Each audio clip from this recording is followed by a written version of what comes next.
આજનો જે પ્રસંગ છે કે બગસરા તાલુકામાં નવું નિર્માણ પામેલ સામૂહિક આરોગ્ય કેન્દ્રનું બિલ્ડિંગ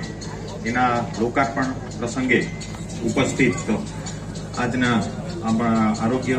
વિભાગના વડા મોદી એવા માનનીય શ્રી ઋષિકેશભાઈ પટેલ સાહેબ, અતુલભાઈ કાનાણી મારા મિત્ર, તેમજ જનકભાઈ તળાવિયા સાહેબ એમએલએ શ્રી, જેવી કાકડિયા સાહેબ, ત્યારબાદ અમારા આરડી સાહેબ, વાળા સાહેબ, ડીડીઓ સાહેબ,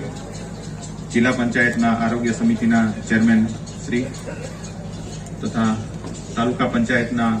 હોદ્દેદારો, આમંત્રિત મંચસ્થ તમામ મહાનુભાવો, પદાધિકારીઓ, અધિકારીશ્રીઓ અને અત્રે જે ઉપસ્થિત છે મારા ઘણા જૂના ડોક્ટર મિત્ર તેમજ અહીંના બગસરાના પ્રજાજનો છે, હેલ્થનો સ્ટાફ છે અને તમામ જે ઉપસ્થિત આમંત્રિતો છે, મીડિયા કર્મીઓ છે, આ સર્વેનું આમાં હું એક બે નામ ભૂલી ગયો હોય તો એ તમામ જે અત્રે ઉપસ્થિત છે સર્વેનું હું શબ્દોથી હાર્દિક સ્વાગત કરું છું. તો સાવલિયા સાહેબ, કુમાર સાહેબ, અમે ઘણા વર્ષોથી છીએ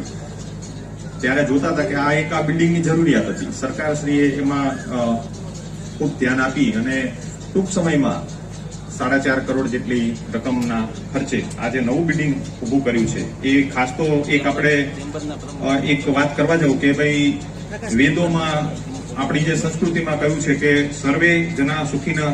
ભવંતુ, સર્વે સંતુ નિરામયા, સર્વે ભદ્રાણી પશ્યંતુ માં કશ્ચિત દુઃખ ભાગ ભવે. હવે એના અનુસંધાને જ જોઈએ તો આરોગ્ય એ સૌથી પહેલી બાબત છે અને એના માટે